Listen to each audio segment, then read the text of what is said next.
l'huile de nacre, c'est pour la peau, je crois. Oui, l'huile de nacre, c'est pour la peau. Donc, c'est quelque chose avec que vous allez pouvoir utiliser pour mélanger. Vous pouvez même l'utiliser en soin pour le visage. Oui, c'est ça. J'ai plus de démangeaisons là.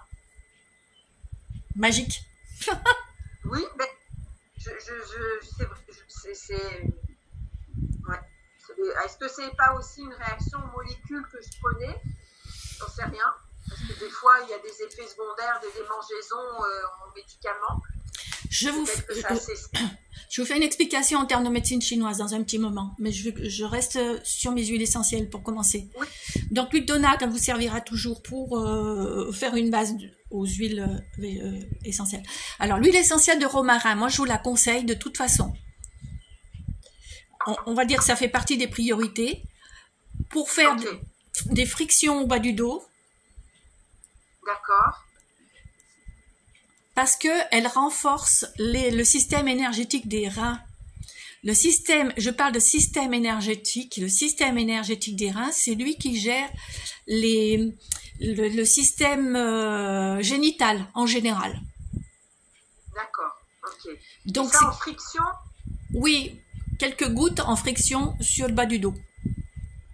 Bas du dos, ok. Et ça, vous pouvez faire une fois tous les jours.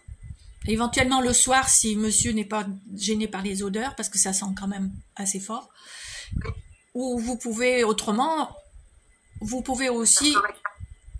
Oui, ça sent la carrigue. Vous pouvez aussi faire votre friction le matin avant de partir travailler, c'est bien aussi, hein. Ok. Donc le romarin, oui, on garde. Okay. Le géranium... si vous en avez envie, on va dire. Il n'est pas dans le numéro 1, il est dans le numéro 2, on va dire. Le géranium, c'était aussi pour calmer la chaleur. Le géranium, il calme la chaleur sans refroidir. Comparé à la menthe qui refroidit. Ah oui. Et la menthe, elle a un côté refroidissant et qui échauffe après. Et il faut pas échauffer après. C'est pas peine de refroidir avant si c'est pour réchauffer après. Ah oui, d'accord. D'accord. Alors la menthe, vous la garderez aussi parce qu'elle peut vous être utile. Vous avez un jour, je sais pas, un coup de fatigue, vous mettez quelques gouttes sur le poignet et ça vous donne un petit coup de tonus. Ça, c'est à prendre dans la journée et non pas le soir, par exemple. Sauf si vous voulez sortir et faire la fête. C'est un tonique. D'accord, ok. Voilà. La menthe, elle vous servira à autre chose. Donc, alors la sauge. Oui. Avec la sauge, on était vraiment orienté sur les problèmes hormonaux. Mais finalement, est-ce que c'est toujours d'actualité? Point d'interrogation.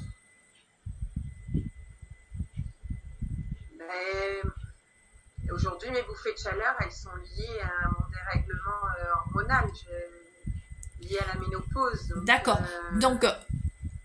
Donc, vous pouvez à ce moment-là garder le romarin soit le matin avant de partir au travail, soit le soir avant de vous coucher. Et puis, inversement, vous pouvez utiliser de la sauge. Mais la sauge, elle, vous placerez un petit peu de votre huile de nacre dans la main, 3 gouttes de sauge, et vous mettez sur le bas-ventre. Ok, d'accord.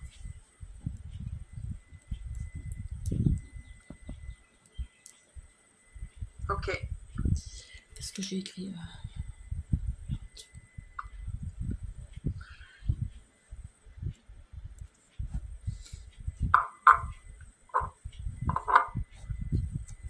Vous faites ça pendant une dizaine de jours et observez surtout les effets parce que les effets sont assez rapides, on va dire.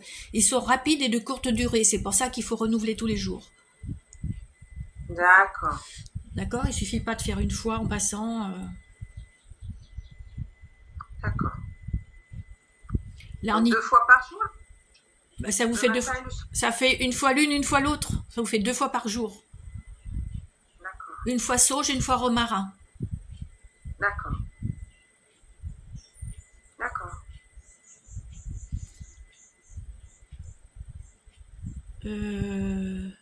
Ma question dans ma tête, c'est est-ce qu'il faut rajouter quelque chose En remède, non. En fait, je voulais, si vous voulez bien, rajouter 2 ou 3 choses parce que par rapport aux aliments, Oui, par rapport aux voilà, donc on en vient à parler de la médecine chinoise. Vous avez un article dans le livre sur la médecine chinoise que vous irez lire, où je vous parle oui, de la médecine chinoise en général, du yin, du yang et de l'énergie et des 5 mouvements et également des mouvements des émotions. D'accord? Donc tout ça, ça va vous informer. Mais là, on va revenir aux éléments yin et yang. Yin et yang, donc je ne vais pas vous faire un cours complet. Déjà, je l'ai relu dans le livre, il est pas mal, mon article, il est court, mais il est quand même pas mal. C'est une méthode de comparaison, d'observation et de comparaison. De 2 choses qui sont en une. C'est-à-dire l'énergie, c'est tout. L'énergie, c'est la même chose. Et yin et yang sont 2 parties de la même chose, qui se combinent, qui se complètent. Vous avez en mémoire l'image du yin et du yang, hein, d'accord? tout à fait. Donc, le yin est ralentisseur, le yang est activateur. Le yin est lié à la matière et au froid.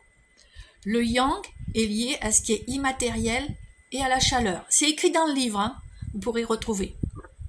D'accord?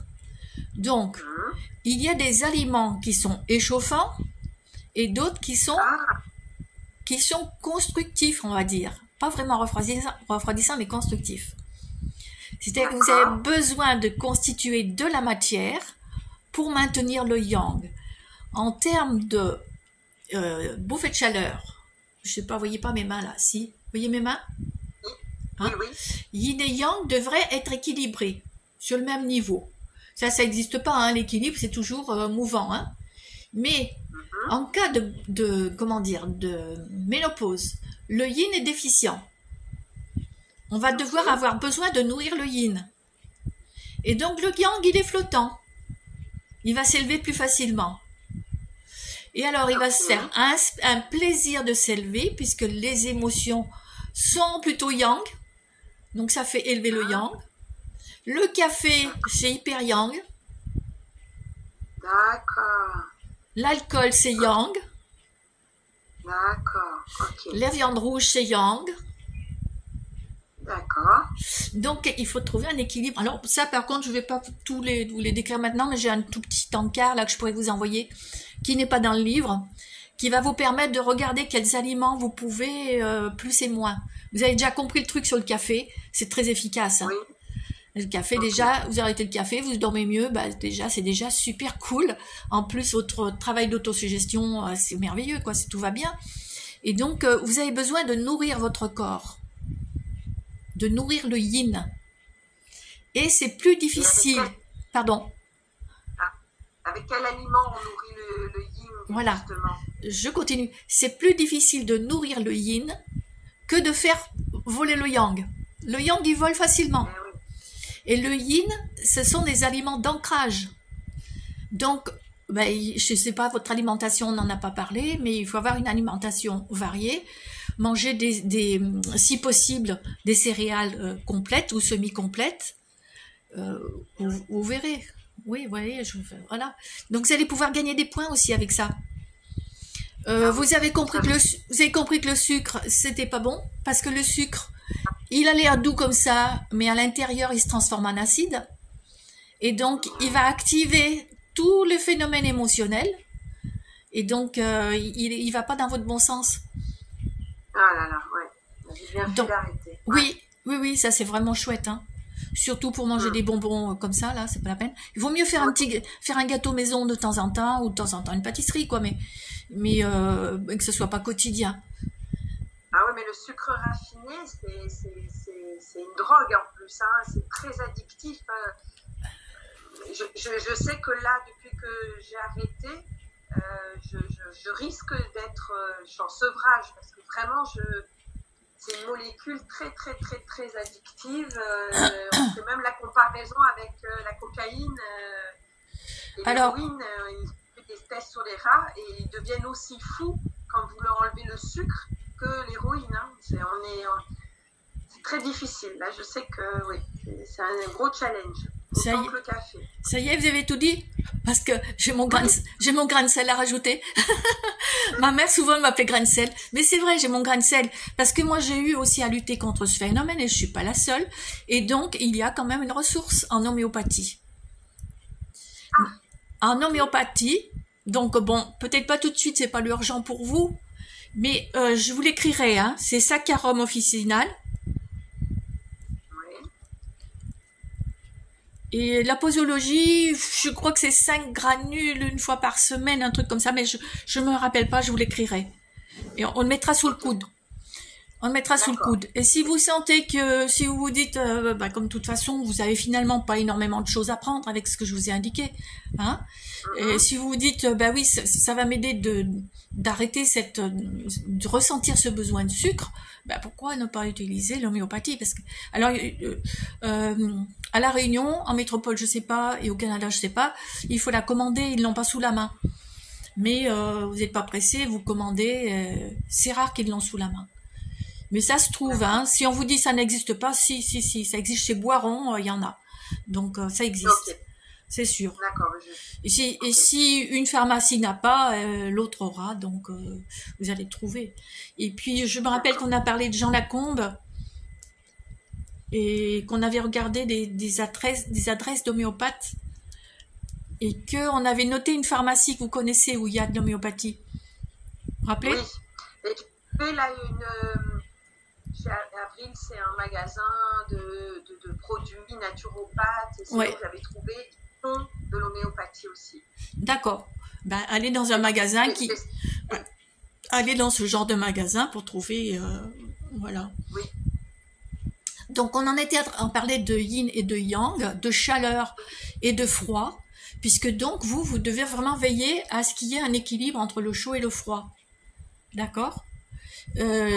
Sur quoi on peut jouer? Sur l'alimentation, évidemment sur les boissons, mais ça ne veut pas dire qu'il ne faut pas boire chaud. C'est-à-dire que le fait de boire une boisson chaude, va favoriser la digestion, parce que c'est compliqué encore, la médecine chinoise et l'organisme humain, dans le sens où, en avançant en âge, donc à l'âge de la ménopause, le yin des reins devient déficient, mais l'énergie du système énergétique de la rate et de l'estomac aussi sont devenus déficients. Et il faut les booster. Ah oui. Donc une boisson chaude en fin de repas va aider la digestion. Et puis, dans vos pays où il fait froid, vous avez besoin de prendre de temps en temps une boisson chaude, pas toujours de l'eau froide dans votre estomac. Vous allez le sentir d'ailleurs, hein. Et une boisson chaude, pensez au miel. Si vous voulez pas boire du thé, du café, du je sais pas quoi, là, pensez de mettre une cuillère de miel dans votre tasse d'eau.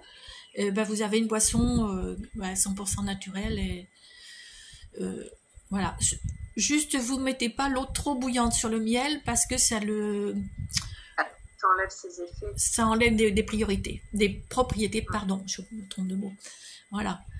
Donc pensez au miel, ça vous aide. Et le miel nourrit le yin. D'accord? D'accord. Ok. Alors, c'est un sucre naturel. C'est un sucre naturel. À la suite, puisqu'on parle du miel, je veux ajouter, si vous voulez vraiment vous bichonner et vous requinquer rapidos, le miel, vous pouvez l'associer dans des magasins spécialisés avec de la gelée royale. Mais je vous préviens, ça coûte cher. Voilà. Oui. Mais vous le méritez. Donc, c'est à vous de voir. Faire une petite cure de gelée royale. D'accord, je vais voir si j'en ai vu il y a un magasin là, qui s'appelle La Carotte Joyeuse, québécois pour un magasin comme ça. Ils font de la gelée royale, je crois que j'en avais vu, je vais aller voir. Éventuellement le pollen. Ok, ça j'ai jamais pris. Ok.